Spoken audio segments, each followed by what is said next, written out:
Assalamualaikum warahmatullahi wabarakatuh. Innal hamdalillah nahmaduhu wa nasta'inuhu wa nastaghfiruh wa na'udzu billahi min shururi anfusina wa min sayyiati a'malina.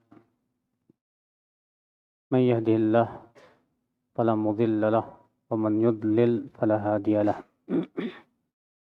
Asyhadu an la ilaha illallah wahdahu la syarika lah wa asyhadu anna Muhammadan abduhu wa rasuluh.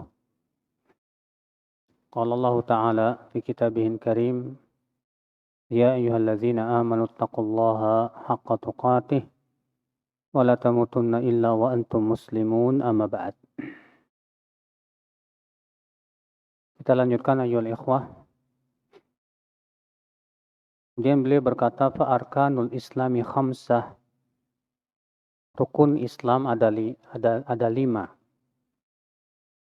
Syahadatu an la ilaha illallah. Itu syahadat la ilaha illallah.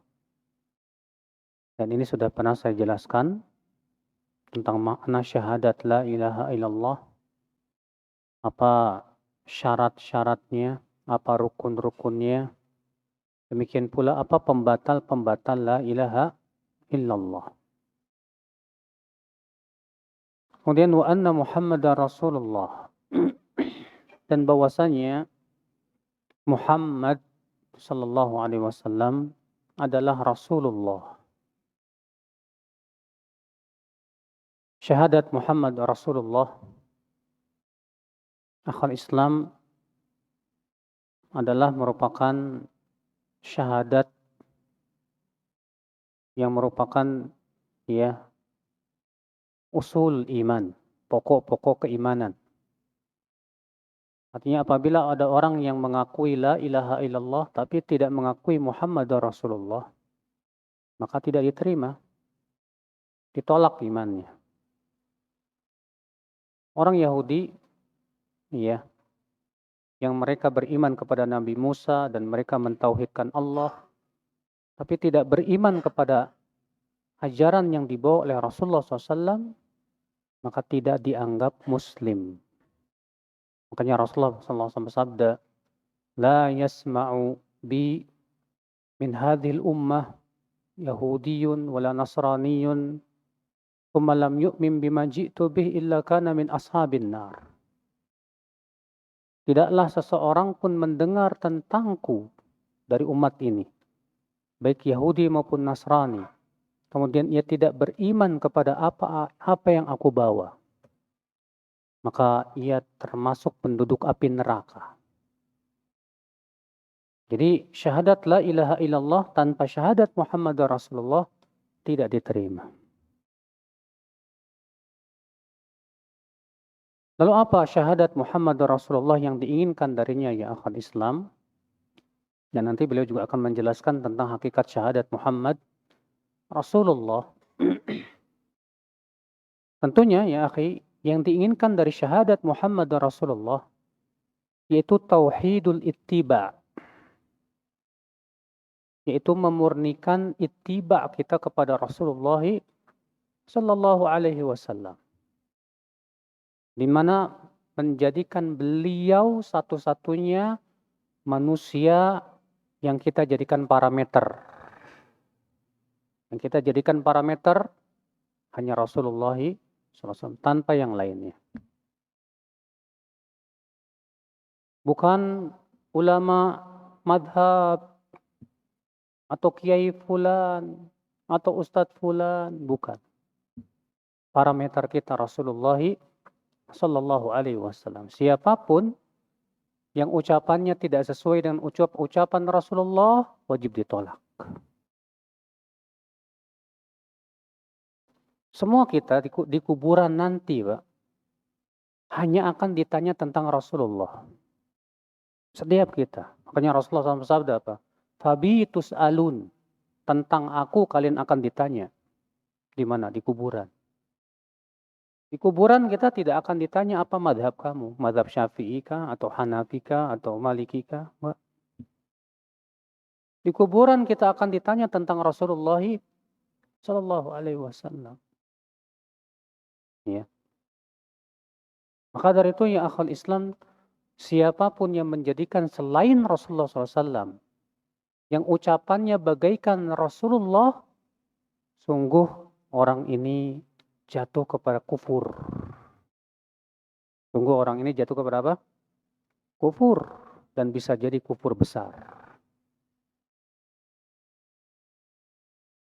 Nah, terkadang kita lihat di masyarakat yang akhwal Islam, mereka tidak sadar jatuh kepada sikap ini. Menjadikan ucapan nenek moyang mereka seperti ucapan Rasulullah. Menjadikan ucapan kiai mereka sebagai ucapan sebagaikan ucapan apa? Rasulullah. Seakan-akan kalau sudah ada ucapan dari kiai mereka nggak boleh diselisihi. Walaupun sudah jelas-jelas ada dalil yang menyelisihinya. Allah ya akhal Islam, azani Allah wa yakum. Ini bukanlah sikap yang diajarkan oleh Rasulullah SAW. Tidak pula para sahabat. Para sahabat Rasulullah SAW melihat bagaimana pengagungan mereka terhadap Rasulullah. Pernah suatu ketika ada seorang laki-laki berkata, ya, pernah Abdullah bin Umar melihat seorang laki-laki yang berburu dengan ketapel, Pak. Berburu dengan apa? Ketapel. Kemudian Abdullah bin Umar berkata, ya, la taf'al, kamu jangan lakukan itu. Fa inna Rasulullah SAW naha an dzalik. Rasulullah melarang itu. Rupanya udah dikasih tahu hadisnya, tetap saja dia berburu dengan ketapel. Apa kata Abdullah bin Umar? Wallahi la ukallimuka abadan. Demi Allah selama-lamanya saya tidak akan pernah mau ngajak bicara kamu lagi. Sampai kamu tinggalkan itu. Lihat, mereka sangat mengagungkan sunnah Rasulullah Sallallahu Alaihi Wasallam. Iya. Ibnu Abbas ketika membawakan hadis Nabi SAW, bahwa Nabi SAW ketika haji, saat itu kan beliau membawa hewan hadiyu. Karena haji beliau haji qiran. Kemudian Rasulullah bersabda, "Lawis taqbaltu min amri mastadbartu walam masuktul hadya wala ja'altuhu umrah." Ya. Kalau masih ada kesempatan untuk bisa mengulanginya lagi, aku tidak akan membawa hewan haji. Tapi aku akan jadikan ini umroh saja. Artinya Nabi sangat berharap bisa haji tamattu. Ibnu Abbas berhujah dengan hadis ini bahwa orang yang berhaji hendaklah memilih haji apa? Tamattu. Rupanya ada orang, ya, seseorang berkata, wah Ibnu Abbas, Abu Bakar dan Umar mereka lebih memilih haji ifrad. Wah, mendengar itu Ibnu Abbas marah, Pak. Apa kata Ibnu Abbas? Yushik an tanzila alaikum hijarah minas sama. Hampir-hampir turun batu dari langit atau pada kalian. Aqulu lakum qala Rasulullah. Aku menyampaikan sabda Rasulullah. Wa taquluna qala Abu Bakar wa Umar. Tapi kalian malah mengatakan berkata Abu Bakar dan Umar. Maksudnya beliau, apakah ucapan Abu Bakar dan Umar selevel dengan ucapan Rasulullah sallallahu alaihi wasallam? Bahkan Abdullah bin Umar pun setuju dengan pendapat Ibnu Abbas tentang masalah haji tamattu. Ketika beliau ditanya, tapi ayahmu Umar memilih haji ifrad. Apa kata Abdullah bin Umar? Afa Rasulullah SAW ahaqqu an yuqaddam am Umar?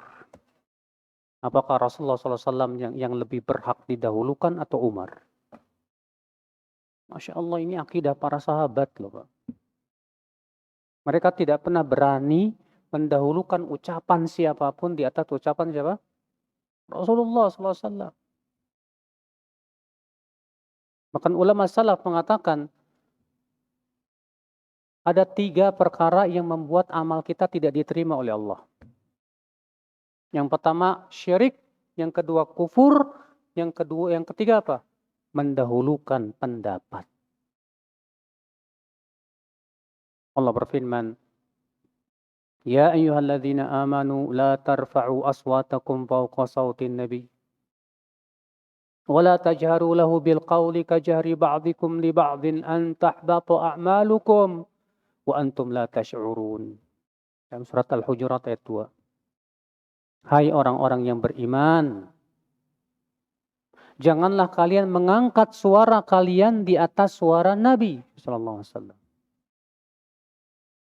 Dan jangan sebagian kalian mengeraskan suaranya kepada Rasulullah SAW sebagaimana sebagian kalian mengeraskan suaranya kepada temannya.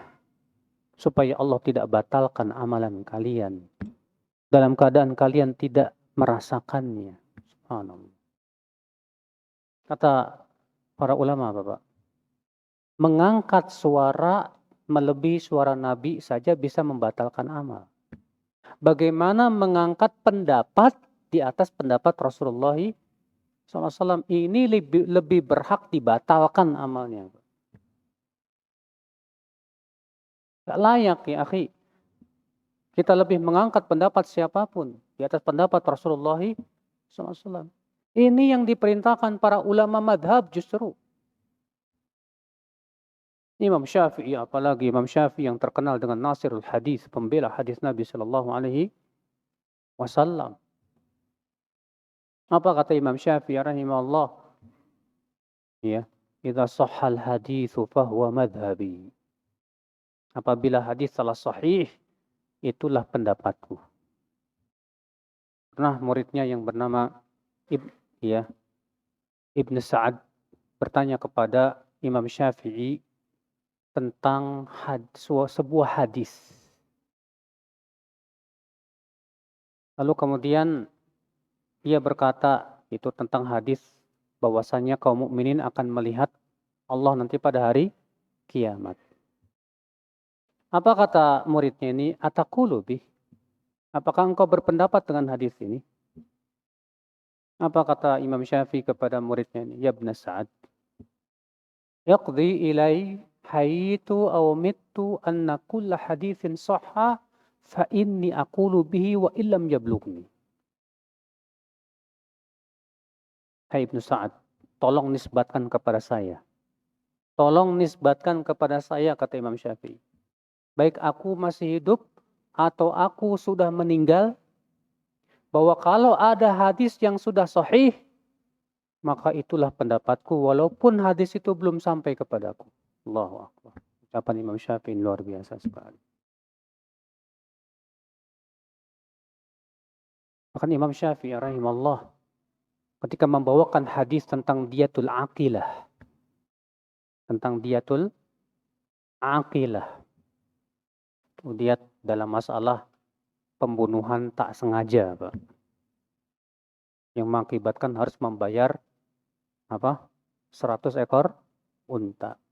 Ketika Imam Syafi'i membawakan hadis ini, tentang hadis diyatul aqilah, ada seorang muridnya yang bernama Ishaq bin Rahuyah atau Rahaweh bertanya kepada Imam Syafi'i, "Ataqulu bih, apakah engkau berpendapat dengan hadis ini?" Marah Imam Syafi'i, apa kata beliau? "Hal tara alayya zunnar? Hal tarani akhruj min kanisa? Hatta idza aqulu qala Rasulullah sallallahu alaihi wasallam wal aqulu bih?" Kamu kira aku ini berpakaian pendeta ya? Kamu kira aku ini baru keluar dari gereja, bah? Sehingga kalau saya membawakan hadis, kemudian saya tidak berpendapat dengan hadis. Masya Allah, Imam Syafi'i rahimahullah. Beliau juga berkata, "Idza wajadtum fi kitabi ma yukhalifu qawla rasul, fal qawlu ma qalahu ar-rasul sallallahu alaihi wasallam. Wadribu qawlil ha'id." Kalau kalian mendapatkan dalam kitabku ini pendapatku yang bertabrakan dengan sabda Rasulullah SAW, maka yang wajib kalian ambil adalah sabda Rasulullah SAW. Dan buang jauh-jauh pendapatku, kata Imam Syafi'i rahimahullah. Subhanallah. Begini Imam Syafi'i mengajarkan muridnya, Pak. Imam Syafi'i tidak pernah mengajarkan muridnya, kamu harus ikuti pendapat saya. Tidak. Yang diajarkan oleh Imam Syafi'i, kalau pendapatku tidak sesuai dengan sabda Rasulullah, yang kalian wajib ambil sabda Rasulullah SAW. Ini baru ulama Rabbani. Ya. Beliau juga berkata, ajma'al muslimun ala annahu man istabanat lahu sunnatu Rasulillah sallallahu alaihi wasallam lam yakun an yada'a liqauli ahadin. Kaum muslimin semua sepakat, kata Imam Syafi'i, bahwasanya apabila telah jelas kepada seseorang sunnah Rasulullah SAW, tidak boleh ia tinggalkan sunnah itu hanya karena mengikuti pendapat seseorang. Tidak boleh. Masya Allah, akal Islam. Azani Allah wa ya. Imam Malik rahimahullah, demikian pula beliau tegas dalam masalah ini. Imam Ahmad, Imam Abu Hanifah. Apa kata Imam Ahmad bin Hanbal? La tuqalliduni wa la tuqallidu Malikan. Ya. Walal Laits, walal Auza'i, wala Sufyan ats-Tsauri, walakin khudh min haitsu akhadu. Kamu jangan membiau sama aku. Jangan membiau kepada Malik, Imam Laits bin Sa'ad, Sufyan ats-Tsauri, Imam Auza'i, tapi ambil dari mana mereka mengambil. Itu dari Al-Quran dan bukan berarti kita tidak butuh pendapat ulama, Pak. Ya, kita sangat membutuhkan penafsiran para ulama, tapi itu sebagai wasilah, bukan tujuan. Ulama itu seperti bintang, paham nggak? Bintang itu kita jadikan sebagai penunjuk jalan. Kalau kita udah sampai ke tempatnya, nggak butuh lagi bintang. Jangan dijadikan ulama sebagai tujuan, salah. Sebagian orang ya, dalam masalah menghadapi bersikap kepada para ulama itu ada 3 sikap, Pak. 2 menyimpang, 1 yang benar. Mana yang menyimpang? Yang pertama, melecehkan ulama. Dan mengatakan, saya nggak butuh ulama. Saya juga bisa kok memahami Quran hadis sendiri. Ini salah. Siapa kita, akhi? Para ulama ilmunya sangat luas sekali. Yang kedua, gulu, berlebihan. Sehingga menjadikan ucapan ulama itu bagaikan sabda Rasulullah sallallahu alaihi wasallam sudah. Tidak boleh diselisihi sudah. Siapa yang menyelisihi ulamanya dianggap sesat sudah. Ini gulu.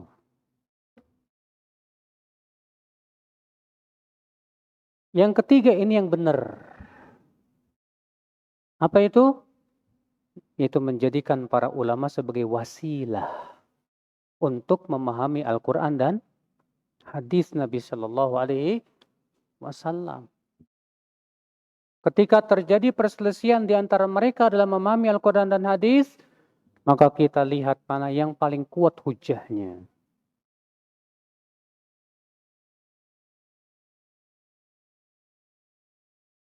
Siapa yang ulama yang pendapatnya sesuai dengan Al-Quran dan hadis, kita ambil. Siapa yang tidak sesuai, maka kita tidak ambil. Bukan berarti kita tidak menghormati, tidak. Akan tetapi kita lebih menghormati Rasulullah sallallahu alaihi wasallam. Nah ya akal Islam, ini manhaj ya akhi. Adapun mengajarkan orang harus fanatik buta kepada madhab. Di negeri kita kan Pak, banyak kiai yang mengatakan nggak boleh banyak-banyak madhab. 1 madhab aja. Kalau mau ikut madhab Syafi'i saja. Hambali saja. Tapi anehnya Pak, dalam praktek mereka, justru mereka sendiri yang menyalahi.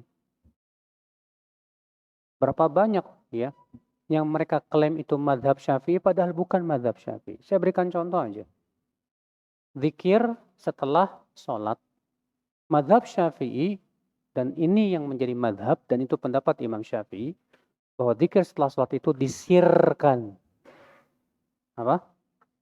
Disirkan. Boleh dikeraskan, tapi tidak boleh terus-menerus.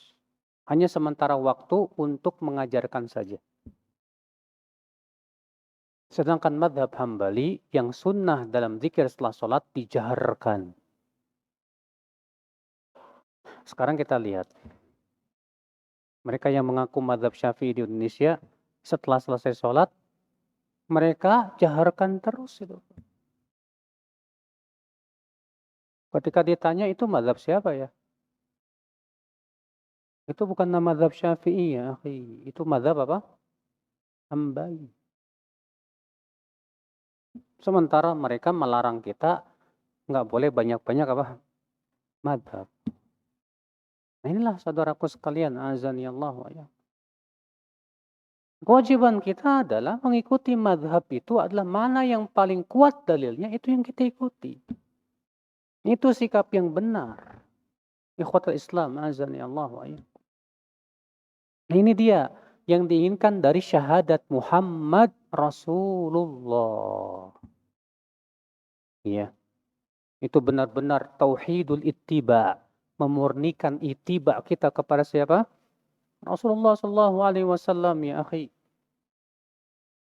Bahkan setiap perbuatan kita, ucapan kita, gerak-gerik kita, usahakan ada dasarnya dari Rasulullah SAW. Sampai-sampai sebagian ulama salaf berkata, "In istata'ta alla tuharrik yadaka illa bis sunnah faf'al."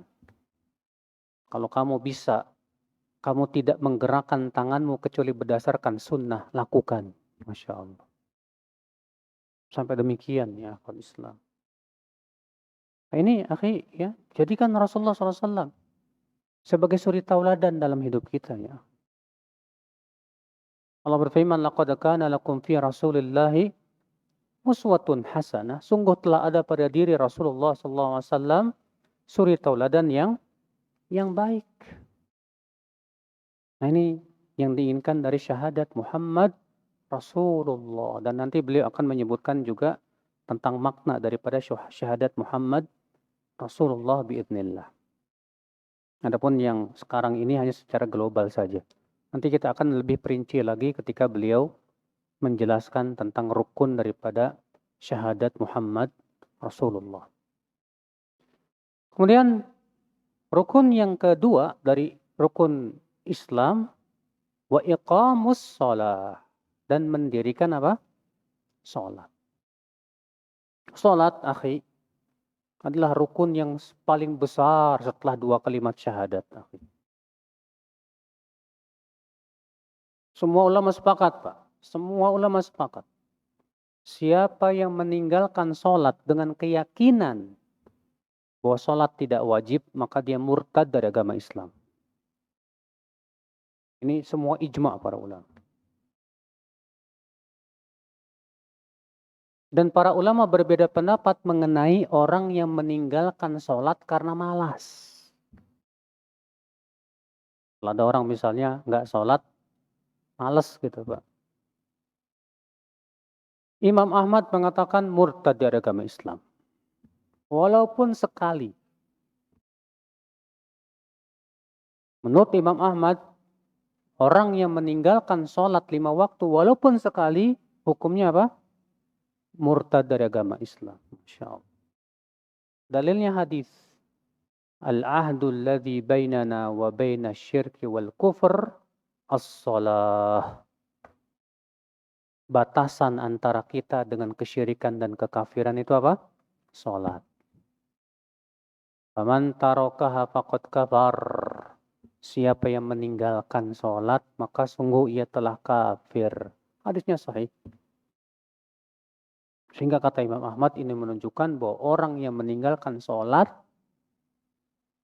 walaupun sekali kafir. Dan Imam Ahmad mengatakan bahwa ini pendapat jumhur sahabat. Jumhur para sahabat Nabi Shallallahu Alaihi Wasallam. Sedangkan imam yang tiga, siapa imam tiga itu selain Imam Ahmad? Imam Malik, Imam Abu Hanifah, dan Imam Asy-Syafi'i mengatakan bahwa orang yang tidak sholat karena malas, meninggalkan sholat karena malas, maka hukumnya belum murtad dari agama Islam. Tapi dia telah melakukan dosa besar di sisi Allah. Dan mereka mengatakan bahwa yang dimaksud dengan hadis yang dijadikan dalil Imam Ahmad itu, siapa yang meninggalkan sholat maka ia telah kafir. Kata mereka kafir di sini bukan kafir besar, tapi kafir kecil berdasarkan hadis.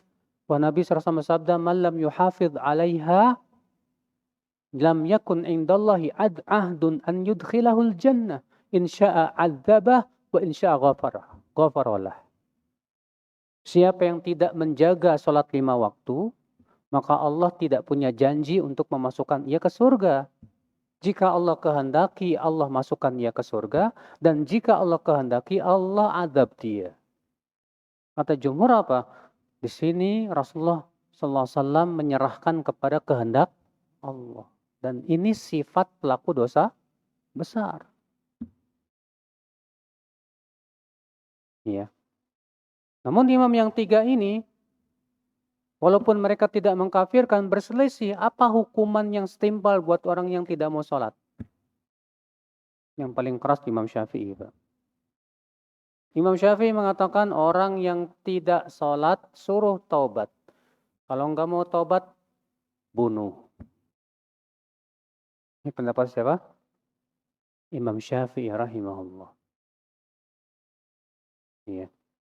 Dasarnya hadis, umirtu an uqatilan nas hatta yashhadu an la ilaha illallah wa anni rasulullah wa yuqimus shalah wa yu'tuz zakah. Fa in fa'alu dzalika asamu minni dima'ahum wa amwalahum illa bihaqqil Islam wa hisabuhum 'ala Allah. Aku diperintahkan oleh Allah untuk memerangi manusia sampai mereka bersyahadat la ilaha illallah Muhammadar Rasulullah, mendirikan salat, membayar apa? Zakat. Kalau mereka melakukan ini, terpeliharalah darahnya dariku. Berarti kalau mereka tidak melakukan ini, tidak terpelihara. Ini mazhab Imam Syafi'i ternyata yang paling keras loh Pak. Dalam masalah apa hukuman sanksi bagi orang yang tidak apa? Sholat, dia meninggalkan sholat.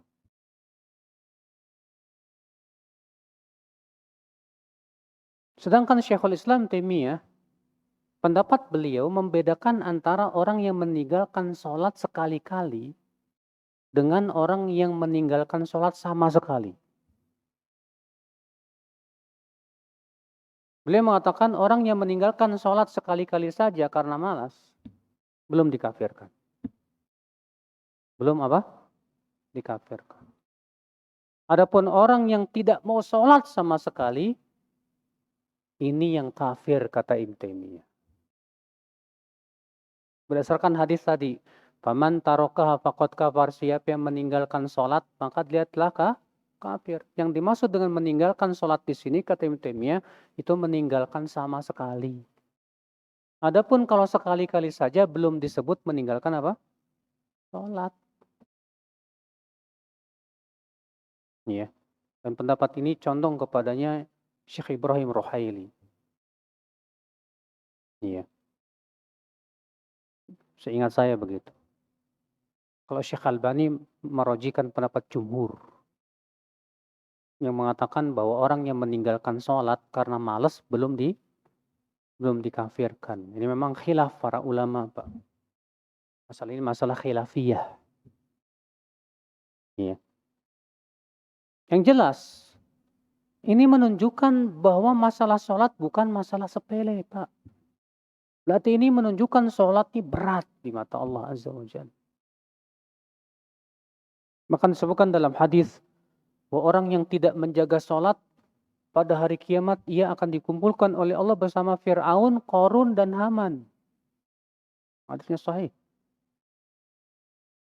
Ya, orang yang tidak sholat itu kumpulnya sama pentolan-pentolan kekuburan. Masya Allah. La haula wa la quwata illa billah.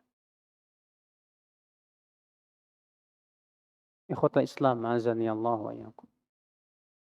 Maka betapa ya akhi, pentingnya kita untuk menjaga sholat. Wallahi Pak, kita ini membutuhkan sholat, Pak. Kita ini butuh sholat dan Allah tidak butuh sholat kita, Pak. Demi Allah. Allah tidak butuh sholat kita. Yang butuh kita. Kenapa? Karena sholat ini fungsinya untuk hidup kita luar biasa sekali, Pak. Rasulullah bersabda, as-sholatu nur. Sholat itu cahaya. Cahaya. Berarti orang yang masih sholat, masih diberikan oleh Allah apa? Cahaya di hatinya. Dengan cahaya itu dia bisa berjalan di muka bumi ini. Ya. Karena kita hidup di dunia ini bagaikan apa? Di sebuah tempat yang gelap. Dan kita butuh cahaya, saudara. Sholat ini kekuatan untuk hati kita, Pak. Untuk apa? Agar bisa meninggalkan perbuatan keji dan mungkar. Allah berfirman, Inna sholata tanha 'anil fahsya'i wal munkar. Sesungguhnya sholat itu mencegah dari perbuatan keji dan mungkar. Tuh lihat. Imam Al-Bazzar meriwayatkan dalam musnadnya dan disahihkan oleh Syekh Al-Albani rahimahullah bahwa ada seorang laki-laki berkata kepada Rasulullah SAW dan berkata, ya Rasulullah, ya inna fulanan yusolli bil lail. Hai Rasulullah, si fulan itu rajin sholat malam, hai Rasulullah. Fa idza asbaha saraqa. Tapi pas pagi hari mencuri, hai Rasulullah. Gimana itu? Malamnya sholat malam, tahajud. Paginya apa? Mencuri. Apa kata Rasulullah SAW? Satamna'uhu sholatuhu. Kelak sholatnya akan mencegahnya. Subhanallah. Ya. Tapi sholat seperti apa Pak yang bisa mencegah dari perbuatan keji dan mungkar?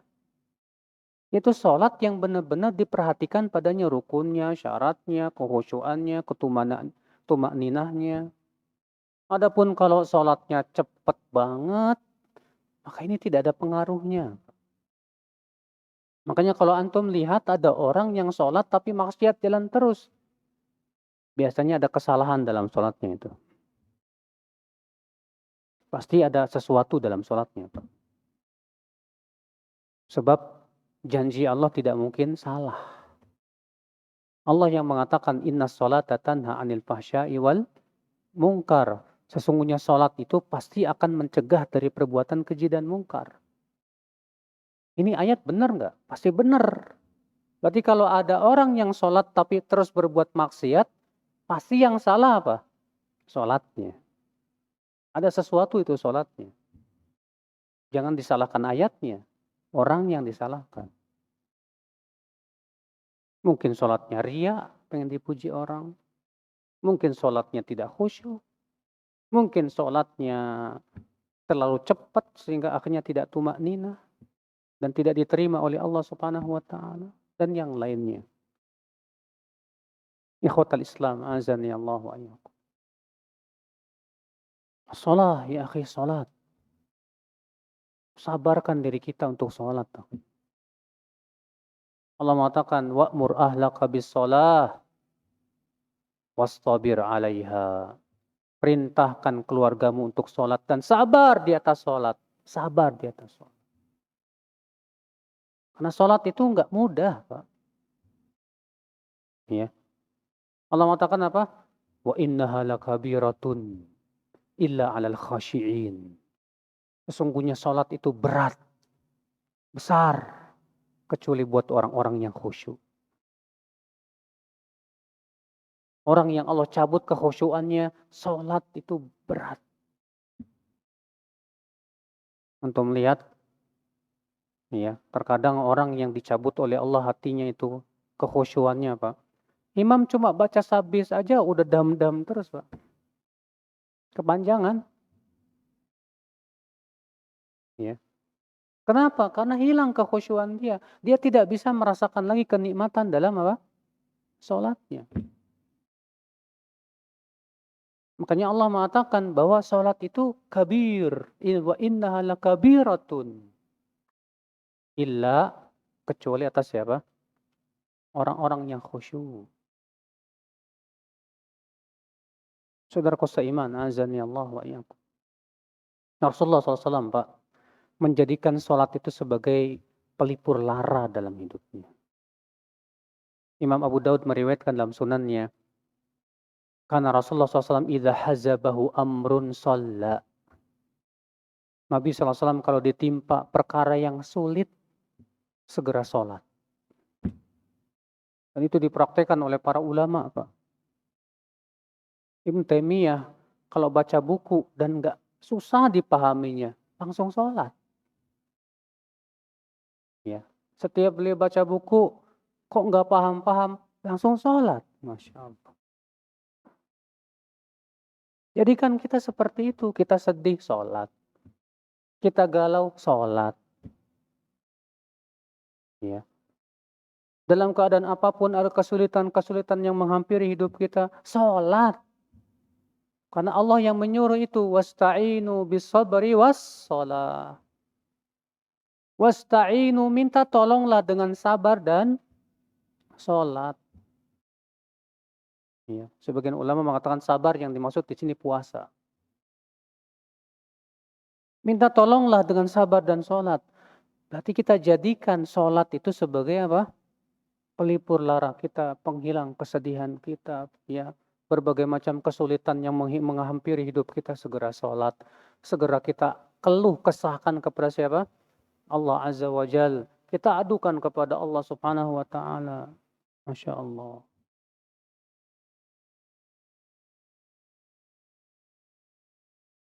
Makanya ya akhi, Rasulullah SAW itu ketenangan hatinya dan ketentraman hatinya dalam sholat. Sampai beliau berkata kepada Bilal, ya Bilal, arihna bis sholah. Ya Bilal, arihna bis sholah. Hai Bilal, istirahatkan kami dengan sholat. Masya Allah. Iya. Andai kita, Masya Allah, menjadikan sholat itu sebagai apa? Pelipur lara hidup kita, Masya Allah. Iya. Itu dahsyat sekali ya kalau Islam. Ya pengaruhnya dalam kehidupan kita. Ini dia rukun Islam yang keberapa? Yang kedua. Adapun tentang fikih sholat, bagaimana caranya, bukan di sini tempatnya, Pak. Itu adanya dalam fikih sholat. Pelajaran fikih. Yang ketiga yaitu wa ita'uz zakah. Dan membayar apa? Zakat.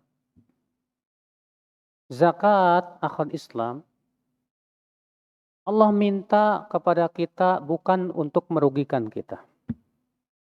Wallahi, zakat yang kita keluarkan itu tidak mengurangi harta. Abadan. Rasulullah yang mengatakan begitu, kata Rasulullah apa? Wala tunqisu shadaqatun min mal. Sedekah tidak mengurangi harta. Nabi yang mengatakan begitu, sedekah tidak mengurangi apa? Harta. Loh, masa sih sedekah nggak mengurangi harta? Bukannya duit kita kalau dipotong 2,5% jadi berkurang. Ya, secara kasat mata berkurang. Tapi Anda akan lihat Allah akan berkahi harta Anda. Jangan melihat sekarang ketika Anda mengurangi 2,5%. Tapi lihat yang akan datang. Tidak ada di dunia ini, Pak, sejarahnya orang yang bangkrut gara-gara sedekah. Ada? Sebutkan satu contoh saja orang yang bangkrut gara-gara sedekah. Hatta Abu Bakar pernah mensedekahkan seluruh hartanya. Ternyata, apakah beliau kemudian jatuh miskin? Enggak. Umar pernah berkata, hari ini aku akan kalahkan Abu Bakar. Pergilah Umar membawa separuh hartanya, Pak. Membawa apa? Separuh hartanya. Dan Umar yakin hari ini dia akan bisa mengalahkan Abu Bakar. Datanglah ke Rasulullah dan berkata, hai Rasulullah, ini separuh hartaku. Tak lama datanglah Abu Bakar dan berkata, hai Rasulullah, ini seluruh hartaku. Apa kata Rasulullah? Iya. Madza tarakta ahlak? Apa yang kamu tinggalkan untuk istri, untuk keluargamu? Iya. Apa kata Abu Bakar? Taraktu lahum Allah wa Rasulah. Aku tinggalkan untuk mereka Allah dan Rasulnya. Tapi apakah Abu Bakar setelah itu jatuh miskin? Enggak. Beliau berbisnis lagi, kaya lagi, malah tambah berkembang, Masya Allah. Utsman bin Affan bagaimana beliau berinfak Pak, luar biasa. Iya. Beliau pernah menginfakkan ketika di peperangan yang disebut dengan perang apa? Dzatur Riqa. Karena saking panasnya dan perjalanan saking jauhnya dan sangat membutuhkan apa? Maka Utsman bin Affan menginfakkan 1.000 ekor unta. 1.000 ekor unta. Masya Allah. Satu unta aja berapa harganya? 1.000 ekor unta diinfakkan oleh Utsman bin Affan. Apakah Utsman bin Affan jatuh miskin? Enggak. Antum tahu di Saudi ada kebun kurma, Pak, ratusan ribu hektar milik Utsman bin Affan sampai hari ini ada. Dan hasilnya itu seluruh kaum muslimin di dunia merasakannya. Ya, hasilnya memang untuk dibagi-bagikan. Kalau antum tahu kan dari Saudi suka ada pembagian itu. Itu dari sana. Mungkin di antara antum banyak ada juga yang sudah makan. Itu pahalanya terus ngalir ke Utsman bin Affan. Masya Allah. Iya, luar biasa. Nah, demikian. Wallahu a'lam wabillahi taufik. Assalamualaikum warahmatullahi wabarakatuh.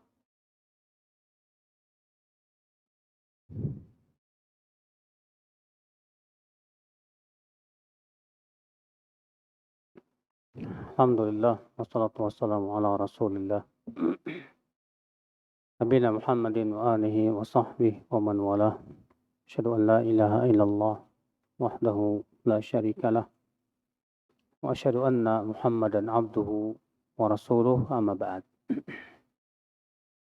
Kita lanjutkan dulu baru kemudian tanya jawab. Wa ita'uz zakah, yaitu membayar zakat. Ketahuilah saudaraku, zakat itu adalah ibadah. Tidak boleh kita mengatakan bahwa sesuatu harta wajib dikeluarkan zakat kecuali dengan dalil. Ini kaidahnya. Tidak boleh kita mewajibkan suatu harta untuk dikeluarkan zakatnya kecuali dengan dalil. Kenapa? Karena pada asalnya harta seorang muslim itu haram. Karena pada asalnya harta seorang muslim itu hukumnya apa? Haram. Sebagaimana Rasulullah bersabda, "Inna dima'akum wa amwalakum wa a'radakum haramun alaikum." Sesungguhnya darah kalian, harta kalian, kehormatan kalian haram atas kalian. Berarti pada asalnya harta seorang muslim haram. Tidak boleh dihalalkan kecuali dengan dalil. Kecuali dengan apa? Dalil. Kalau tidak ada dalilnya tidak boleh. Saya berikan contoh, Pak. Di zaman sekarang yang diklaim boleh sebetulnya tidak ada dalilnya, yaitu yang disebut dengan zakat profesi. Ya, zakat profesi itu tidak ada dalilnya sama sekali. Dan kalau kita perhatikan orang yang membolehkan zakat profesi, ternyata dalilnya aneh. Katanya dikiaskan dengan profesi seorang petani. Yang namanya petani profesi. Berarti harus dikeluarkan apa? Zakat profesi petani. Kita katakan ya akhi, yang diperintahkan oleh Rasulullah SAW itu bukan zakat profesi petaninya, bukan. Tapi hasil pertaniannya. Bukan profesinya. Dan itu pun juga tidak setiap pertanian wajib dikeluarkan padanya apa? Zakat. Yang wajib dikeluarkan itu hanya muqtatun. Yang pertama apa? Berupa qut, makanan pokok. Makanan apa? Makanan pokok yang bisa disimpan untuk jangka waktu yang lama. Iya. Adapun bukan makanan pokok kayak apel, rambutan, dan yang lainnya, yang kayak ginian nggak ada zakatnya. Itu pun juga, makanan pokok itu pun juga, ya, dibedakan antara yang tada hujan dengan apa? Yang diairi, ya, yang membutuhkan dana untuk mengairinya. Kalau tada hujan 10%, kalau ini 5%. Nah, sekarang antum kerja, yang namanya kerja itu menghasilkan padi apa menghasilkan duit, Mas? Hah? Menghasilkan duit, sedangkan duit itu ilatnya sama dengan apa? Emas dan perak. Duit itu sama dengan emas dan perak, bukan sama dengan padi. Kecuali kalau antum digaji sama pakai padi, pakai beras. Berarti yang namanya duit harusnya dikiaskannya dengan emas dan perak. Yang namanya emas dan perak itu syaratnya kalau sudah nisab. Kalau sudah ada nisabnya ditunggu 1 haul. Nah ini enggak, setiap gajian dipotong 2,5%. Aneh. Ini, ya, zakat profesi ini di akal Islam termasuk zakat batil. Yang sama sekali tidak ada dalilnya sama sekali. Mereka sudah mengambil harta muslim tanpa hak. Iya. Baik, kita buka tanya jawab.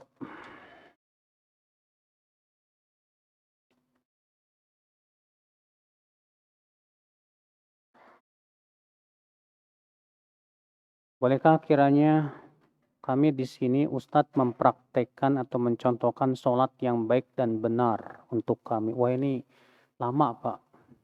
Butuh waktu. Nanti aja ada kajian khusus fikih sholat. Ya, kalau panitianya mengizinkan. Itu diserahkan kepada panitianya aja.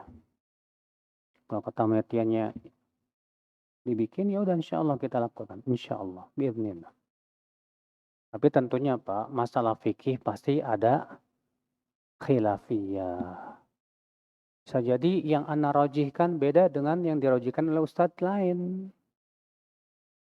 Maka kalau keadaannya seperti itu, ya, kita juga tidak boleh memaksakan pendapat. Yang ana pandang rojih belum tentu menurut antum apa? Rojih. Silahkan mengamalkan yang masing-masing dia pandang apa? Rojih. Ya. Kedua orang tua saya sama sekali tidak menegakkan sholat. Subhanallah. Mudah-mudahan Allah memberinya hidayah. Saya selalu mohon kepada Allah agar kedua orang tua saya diberi taufik dan hidayah untuk menegakkan sholat. Dan saya sudah mengingatkan dan mengajaknya untuk sholat.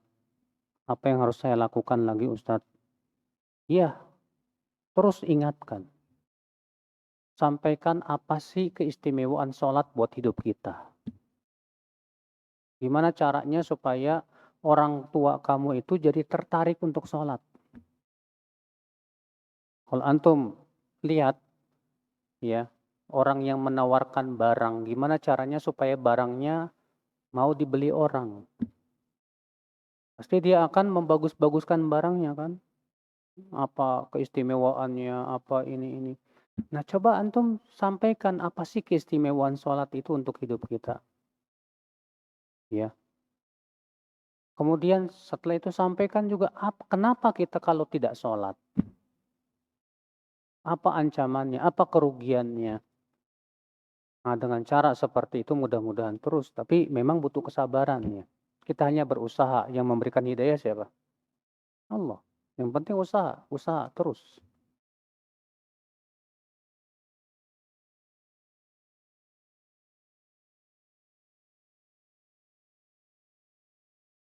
Barang siapa yang membaca la ilaha illallahul malikul haqqul mubin sebanyak 100 kali, maka ia dilindungi dari kekafiran. Penghibur dari kekuatan ad-dailami. Ana lupa Pak, Ana pernah mempelajari hadis itu tapi qadarullah nggak hadir ya. Insya Allah nanti jawabannya pada pertemuan yang akan datang insyaallah. Apa hukumnya membayar zakat saudara kita? Ini maksudnya zakat kepada saudara atau gimana nih? Apakah hukumnya membayarkan zakat saudara kita? Maksudnya saudara kita punya harta, kita yang bayar gitu. Loh kok aneh? Yang namanya zakat itu berhubungan dengan harta. Paham tidak? Kalau saudara kita itu punya harta, misalnya dia punya apa? Ya, punya duit. Nah, duitnya dia udah sampai nisabnya 85 gram emas.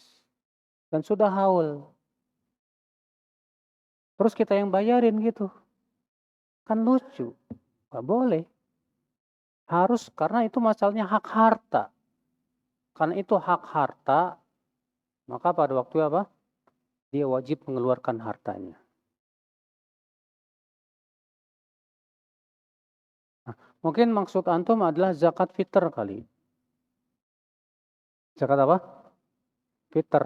Boleh nggak saya membayarkan zakat fitr, zakat di bulan Ramadan ya, sebelum Ramadan selesai, untuk saudara kita begitu.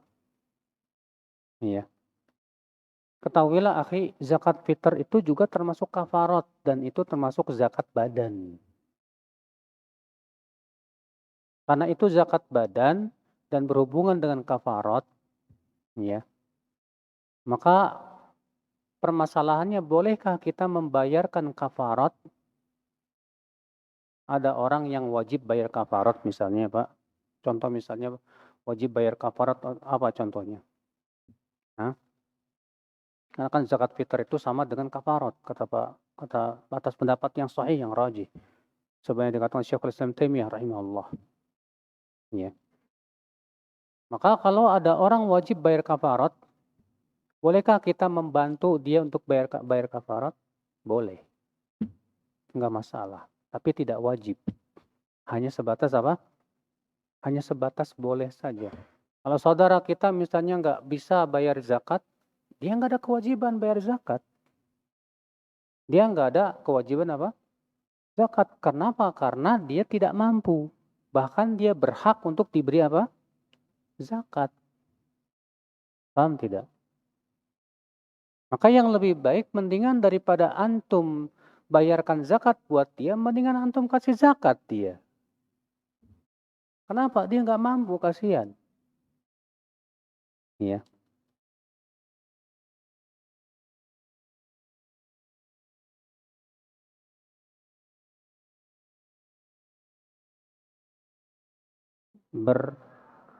Apa ini?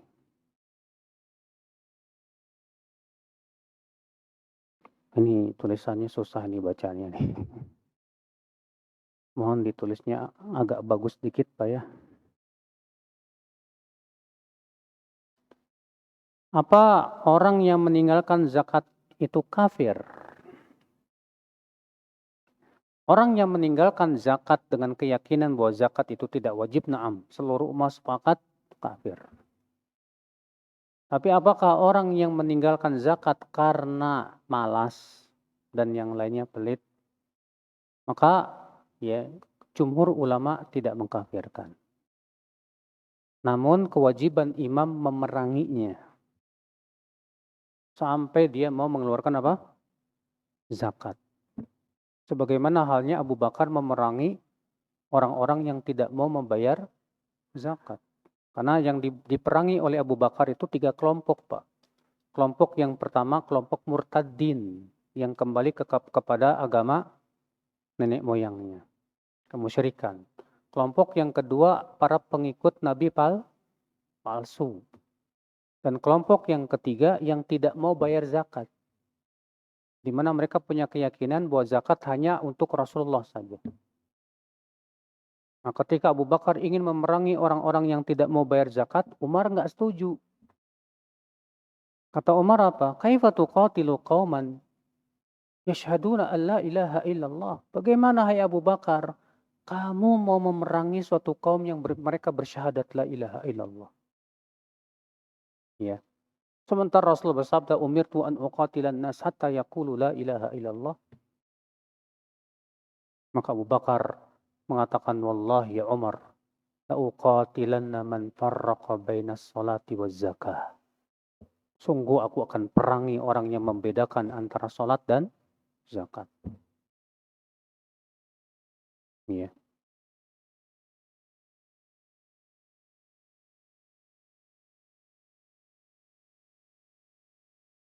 Iya. Jadi apakah dia kafir? Jumhur mengatakan tidak. Bagaimana sikap kita kepada saudara muslim kita yang masih mengamalkan bid'ah, Ustaz? Akhi, Ahlus Sunnah itu kata Ibn Taimiyah, a'lamun nasi bil haq wa arhamuhum lil khalq.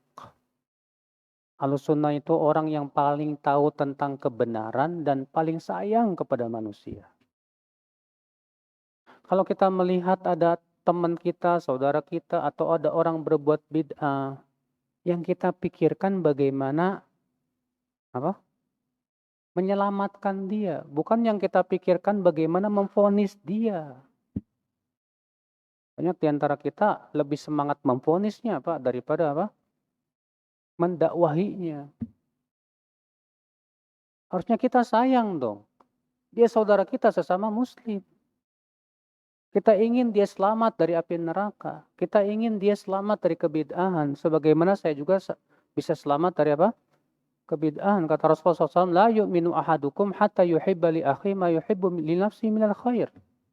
Tidak beriman seseorang dari kalian sampai ia menyukai untuk saudaranya apa yang ia sukai untuk dirinya dari kebaikan. Kalau antum suka dapat hidayah kepada sunnah, antum harus suka orang lain dapat hidayah kepada sunnah. Kalau antum tidak suka jatuh kepada kebid'ahan, antum pun jangan suka orang lain jatuh kepada apa? Nah, kita pikirkan gimana caranya supaya saya bisa mendakwahi dia, menyelamatkan dia, memahamkan dia, begitu. Ya. Bayangkan akhwal Islam, azani Allah wa iyyakum.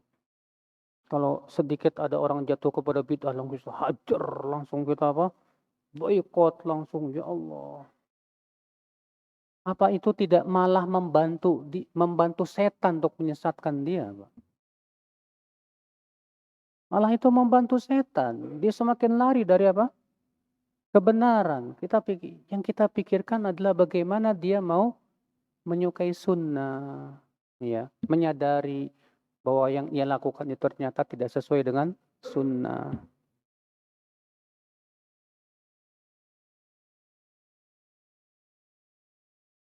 Bagaimana cara mengingatkan mereka untuk sholat dengan cara mengingatkan. Saya seorang ibu tiri dengan 3 anak yang sudah balik atau dewasa. Bagaimana cara mengingatkan mereka sholat dengan cara mengingatkan, menyuruh atau memaksa Ustadz? Semua sudah saya lakukan namun tetap tidak sholat sampai waktu habis.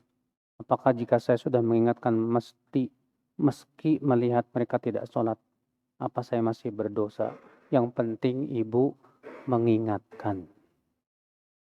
Dan jangan pernah bosan untuk terus mengingatkan. Sampaikan kepada dia dalil-dalilnya dari Al-Quran dan hadis. Kalau bisa ibu menghubungi orang yang mereka sangat hormati, siapalah temannya atau pamannya atau yang lainnya.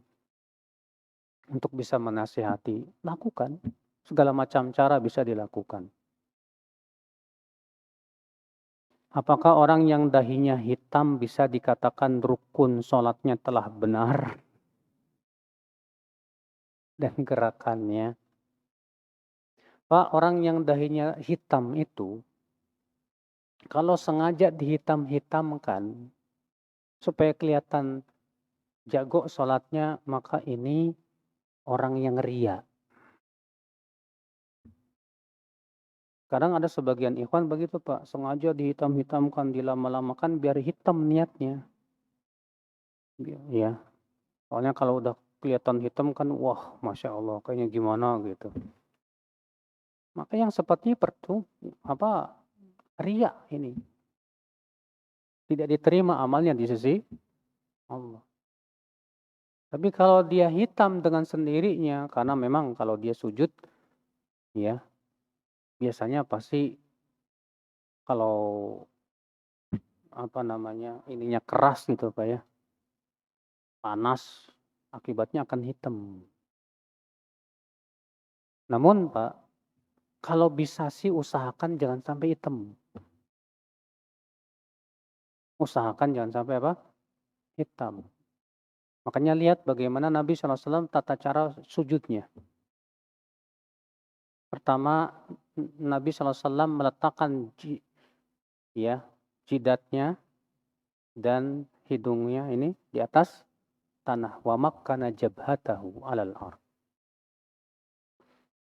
Yang kedua, Nabi SAW i'tamada ketika sujud itu bertelekan di atas apa? Tangannya. Jadi ketika antum sujud, antum bertelekan ke tanah, ke tangan, bukan bertelekan kemana? Ke jidat. Ya. Sehingga kalau antum seperti itu, insya Allah nggak bakalan hitam. Soalnya bukan apa-apa, Pak. Jidat hitam itu susah jaga hatinya, Pak. Antum Masya Allah jidatnya hitam. Untung aja nggak 6, Pak. Ya. Bukan apa-apa. Menjaga hati itu susah loh, Pak. Kalau bisa antum bisa menghilangkan hitam yang ada di jidat, bagus, alhamdulillah. Kalau nggak bisa ya gimana lagi. Cuma kenapa ya? Salafus soleh terdahulu kalau antum kumpulkan perkataan para salafus soleh terdahulu, ada yang mencela, ada yang tidak mencela. Banyak salafus soleh yang mencela jidat hitam, Mbak. Banyak. Kalau antum kumpulkan riwayat-riwayatnya. Tapi ada juga yang tidak mencela. Namun bukan berarti itu menunjukkan bahwa jidat hitam itu tercela, tidak. Tapi maksud daripada kenapa salafus soleh ya mengatakan demikian supaya kita bisa menjaga hati, tidak ria dan yang lainnya. Iya, demikian Allahu a'lam.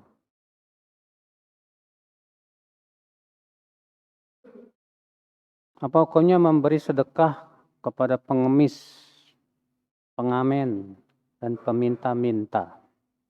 Kalau pengemis, ya, peminta-minta antum lihat. Kalau itu memang jadi profesi dia hidupnya, memang kerjaannya memang suka minta-minta gitu. Maka yang lebih baik antum tidak beri. Kecuali kalau antum tahu secara dugaan yang kuat bahwa memang dia orang yang susah. Memang dia orang yang susah. Ya. Tapi kalau antum memandang ini orang memang profesinya cuma tunggang minta-minta doang, maka tidak perlu diberi juga nggak masalah. Ya. Jelas kita lihat, kalau memang misalnya dugaan kuat antum karena misalnya ada indikasi-indikasi yang menunjukkan bahwa dia memang apa susah, misalnya karena dia cacat, memang beneran cacat dan yang lainnya nggak bisa mencari nafkah dan yang lainnya, ya sudah kasih aja. Karena kalau ternyata pun salah, tetap pahalanya sempurna. Sebagaimana disebutkan dalam hadis riwayat Muslim, kata Rasulullah dahulu ada orang yang berkata, ya, la unfiqanna hadhil lailah, la atasaddaqanna hadhil lailah. Sungguh aku ingin sedekah malam ini. Kemudian di malam itu ia pun keluarlah. Lalu dia melihat ada orang yang tampaknya susah dikasih. Ternyata pencuri. Keesokan harinya orang-orang berbincang-bincang. Tadi malam ada pencuri dikasih sedekah. Lalu ia berkata lagi, la atasaddaqanna hadhil laila. Malam ini saya mau sedekah lagi. Di malam itu ia cari orang, ia bertemu dan ia melihat tampaknya ini orang susah, dikasihlah dia. Ternyata pelacur. Di pagi harinya orang-orang berbincang-bincang, tadi malam ada pelacur dikasih apa? Sedekah. Lalu ia berkata lagi, la atasaddaqanna hadhil laila. Malam ini saya mau sedekah lagi. Malam itu ia bersedekah lagi, dia bertemu dengan orang, ia melihat kayaknya orang susah ini, dikasih. Ternyata orang kaya. 3 kali berturut-turut salah terus, Pak.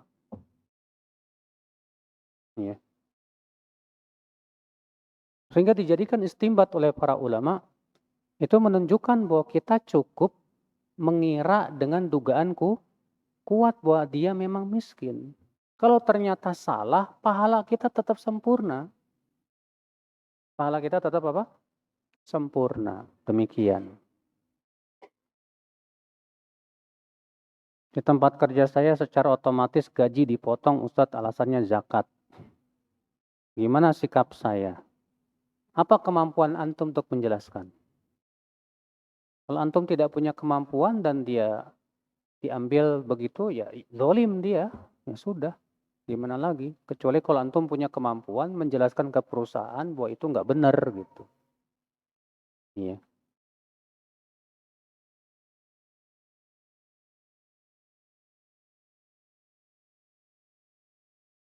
Saya pernah mendengar ada imam yang ada di salah satu majelis melakukan yang dinamakan baiat. Baiat dilakukan bila salah satu jamaahnya sudah merasa menguasai ilmu yang sudah didapat. Apakah yang dimaksud dengan baiat dan apakah ada dalam ajaran Islam? Ya akhi, baiat itu hanya untuk pemimpin tertinggi dalam Islam, yaitu pemimpin negara. Khalifah, Amirul Mukminin. Itu yang boleh dibaiat. Adapun baiat kepada pemimpin-pemimpin kelompok ini semua baiat yang batil. Iya. Jadi baiat itu hanya kepada siapa? Sebagaimana dahulu para sahabat. Para sahabat hanya baiat kepada siapa? Rasulullah sebagai pemimpin. Sepeninggal Rasulullah SAW menjadi pemimpin siapa? Abu Bakar. Maka para sahabat hanya baiat kepada Abu Bakar radhiyallahu. Bahkan pernah Abdullah bin Umar di masa terjadi peperangan antara Abdul Malik bin Marwan dan Abdullah bin Zubair. Karena Abdullah bin Zubair menjadi penguasa di Mekah dan mengklaim sebagai khalifah ya untuk beberapa negara bagian Islam, sementara Abdul Malik bin Marwan dia menjadi khalifah di mana? Di Syam. Dan terjadi peperangan Pak untuk memperebutkan kekuasaan. Selama itu Abdullah bin Umar nggak mau membaiat salah satunya. Abdullah bin Umar menunggu siapa yang menjadi pemenang, yang jadi khalifah. Ya, baru setelah itu Abdullah bin Umar membaiat. Dan ternyata Abdul Malik bin Marwan menang dan membunuh Abdullah bin Zubair. Ya, maka kemudian Abdullah bin Umar dan membawa keluarganya ke Syam dan baiat kepada Abdul Malik bin Marwan. Ya. Hanya baiat-baiat yang ada di zaman sekarang kepada kelompok-kelompok. Ini semua baiat yang batil ya. Apa ada dalil setelah membaca Al-Quran mengucapkan Shadaqallahul Azim? Gak ada. Abdullah bin Mas'ud berkata, ya, Rasulullah SAW bersabda kepadaku, Iqra' alayya Al-Quran, tolong bacakan Al-Quran kepadaku. Kata Abdullah bin Mas'ud, A'aqra' wa alayka unzil? Apakah aku akan membaca Al-Quran sementara Al-Quran diturunkan kepada engkau ya Rasulullah? Kata Rasulullah, inni uhibbu an asma'ahu min ghairi. Aku suka untuk mendengarnya dari orang lain. Lalu kemudian Abdullah bin Mas'ud pun membaca surat An-Nisa. Sehingga ketika membaca sampai pada firman Allah, فَكَيْفَ إِذَا جِئْنَا مِنْ كُلِّ أُمَّةٍ بِشَهِيدٍ وَجِئْنَا بِكَ عَلَى هَؤُلَاءِ شَهِيدًا. Rasulullah bersabda apa? Hasbuk, cukup. Kata Rasulullah apa? Cukup. Tapi Rasulullah tidak mengatakan kepada Mas'ud, ucapkan Shadaqallahul Azim. Dan tidak pula bacaan apapun. Jadi memang benar Rasulullah pernah mengatakan Shadaqallah haitsu qal. Maha benar Allah yang berfirman begini. Tapi itu bukan untuk mengajarkan tentang bacaan setelah baca Quran, bukan. Ya. Sekarang apa sih artinya Shadaqallahul Azim? Maha benar Allah. Sekarang kalau kita tidak ucapkan itu berarti Al-Quran nggak jadi nggak benar gitu. Walaupun kita tidak ucapkan, Allah maha benar dengan ucapannya. Al-Quran tetap benar kok. Maka siapa yang mengklaim ada bacaan tertentu, ya wajib dia membawakan apa? Dalil. Ini masalah ibadah ya.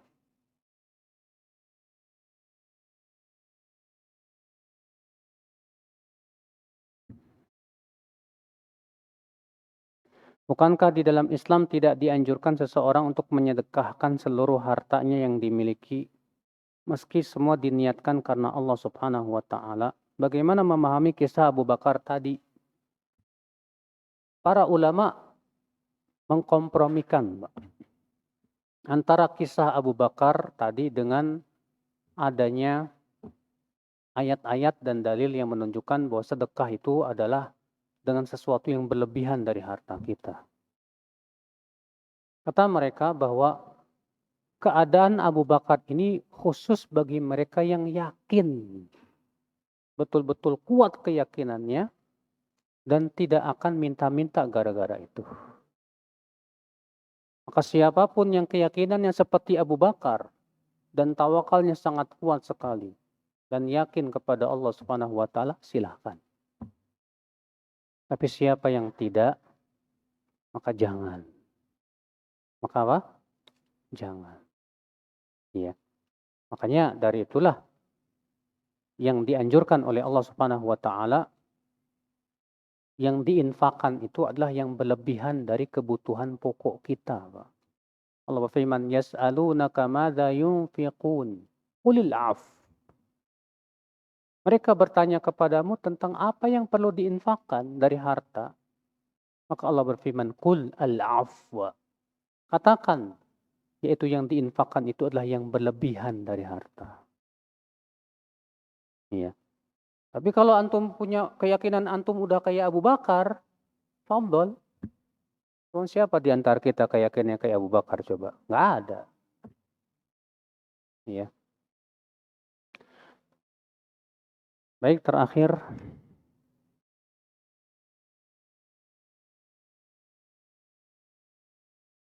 Di daerah anak kebanyakan ibu-ibu yang memiliki anak kecil pasti membayar zakat ke orang yang mampu. Apakah boleh? Ya nggak boleh lah. Yang namanya zakat itu hanya diberikan kepada salah satu dari 8 asnaf, Pak. Kalau zakat harta ya, yang disebutkan dalam surat At-Taubah itu, innama shadaqatu lil fuqara wal masakin wal amilina 'alaiha wal mu'allafati qulubuhum wa fir riqabi wal gharimina wa fi sabilillahi wabnis sabil. Nah, ini 8 asnaf ini, Pak. Adapun kalau dia orang mampu, orang kaya, nggak boleh dikasih apa? Zakat. Ya.